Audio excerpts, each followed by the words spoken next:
আউযুবিল্লাহি মিনাশ শাইতানির রাজিম বিসমিল্লাহির রহমানির রহিম। সব প্রশংসা আমার মালিকের,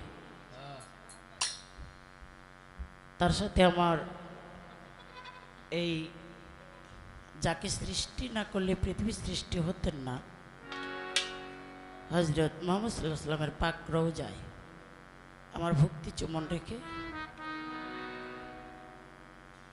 আমি আমাকে যার কাছে বিক্রি করে দিয়েছি, আমার সে বলু চাল, তার দরবারে আমার ভক্তি। আমি এখানে গান গাইতে আসিনি, আমি আমার দয়ালের দরবারে এসেছি আজকে রাত্রটা কাটাবো। তারপরও যখন এসেছি, আমার গুরু ভাই বোন যারা আছে প্রত্যেকের কাছে, এখানে গান শোনার জন্য এখন বর্তমানে যারা আছেন প্রত্যেকের কাছে আমার দয়াল তরফ থেকে আমার ভক্তি রইল। সবাই নিজ গুণে গ্রহণ করে নেবেন। গান গাওয়ার যোগ্যতা আমার নেই, তারপরও দাঁড়িয়েছি সাহস করে। আমার এখানে একজন অনেক কাছের মানুষ এসেছেন, আমার দয়ালের কাছে ছোটবেলা থেকে আমরা দুজনই মানুষ হয়েছি, বড় হয়েছি।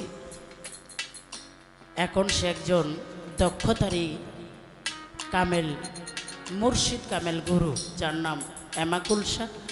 ওনার চরণ আমার ভক্তি রইল। এখানে আমার বলুসার এই কাজ, এই উরুস, সমস্ত কিছু যে কমিটি যারা করেছে, আমি তাদের প্রশংসা করে শেষ করতে পারবো না। তাদের কাছে আমার দয়াল তরফ থেকে ভক্তি রইল যে তারা আমার দয়ালের হয়ে কাজ করে। এর থেকে বড় পাওয়া আমার কাছে আর কিছুই নেই। সেন্টু ভাই, তার কাছেও সালাম রইল।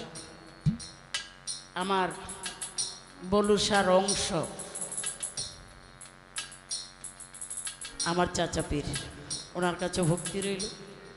উনি পাগল হয়ে গেছে, আমার মায়ের কেন গাইতে দেন। আর আজকে যারা এখানে গান গাইতেছে তারা বাংলাদেশের বড় শিল্পী, সুনামধন্য শিল্পী।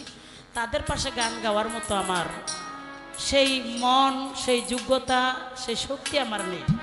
তারপরও দাঁড়াইছি যখন, সাহস করে গেলাম।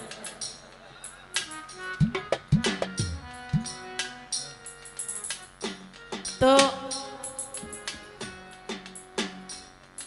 আমার ওস্তাদের একটি গান গাওয়ার জন্য বলেছেন, দুইটা গাওয়ার কথা বলেছেন। একটা ওই পুতুল দেওয়ান একটা সাইরালাইছে, আরেকটা আমি সাইরালাই। আর আমার পাওনা দুইটা আমি গাইয়া তারপরে নামবো, এতে যাওয়াই হয়ে যাব। কি কোন আপনারা? আমার অনুরোধ থাকবে, আমার হ্যান্ড পার্টিতে যারা আছে, যারা আমার সহযোগিতা করবে, তাদের গুণাবলী বইলা শেষ করতে পারবো না। তাদের কাছে আমার সালাম রইল, আসসালামু আলাইকুম।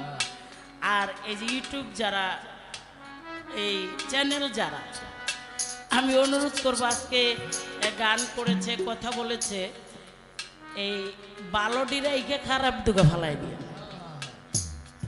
তার কারণ যেমন ওগুলি বাইরে আর না, এটা আমার অনুরোধ। আমি এই জন্য অনেক সময় ইউটিউবে গান, কেন আমি তো অনেক সময় কথা এমনভাবেই বলি, এই যে হনাই অবস্থা একটা পুতুল দাওয়ান গান গাইল আমার ওস্তাদের। বড় গরু জবাই দিয়া বিয়াই বাড়ি দিলি রান, এক টুকরা মাংসর জন্য কান্দে গরিব পোলা পান, ওই মাংস ফ্রিজে থুইয়া খাজ বছর ভরিয়া।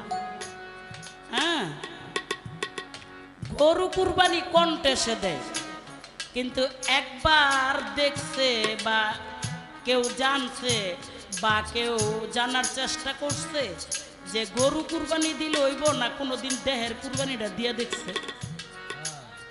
কিস্তিয়া কুরবানি দেয়, কিস্তি তুইলা কুরবানি দেয়। একজনে আনছে 1 লাখ টাকা, আরেকজনে 1.5 লাখ টাকা করবো, এই বাড়ির কাগজপত্র থিয়া 1.5 লাখ 2 লাখ তুইলা হয় গরু আইনা কুরবানি দিয়া লাইছে। কিন্তু বুঝলো না কুরবানিটা কারে কয়। এই জন্য সাধন ভজন করতে হইলে একজন কামেল মুর্শিদের কাছে যাইতে হবে। একটা হইল কামেল, একটা হইল তেফেল। তেফেল হইল অসম্পন্ন, ওই দুনিয়ার মধ্যে খালি খাইব, কামাইব আর খাইব, গরু ঘোড়ার মতো আর আজ্ঞামিতা বাড়ি ঘর বলবো, কিচ্ছুই বুঝবো না। আরেকটা হইল কামেল, সে হইল সম্পন্ন, সে গুরুকর্ম পৃথিবীতে কেন আসলো আবার কেন যেতে হবে, সে নিজকে নিজে রক্ষা করার জন্য, নিজকে নিজে চিনার জন্য একজন কামেল মুর্শিদের কাছে যাওয়া হয়। তাই আমি অনুরোধ করব, আমার মাওলার 16 আনা যদি চালান ঠিক না রাখেন, তাহলে যাওয়ার সময় যে যাইবেন খালি হাতে, জবাব দিবেন কি? মানে আমার মাওলার 16 আনা কি, এটা বয়ে বয়ে হিসাব করেন যে আমার চালানগুলা কি দিছে, এই চালানটি হিসাব করেন। তাই আমার একটা গান শোনেন, গানের মধ্যে অনেকটা হয়ে যাবে।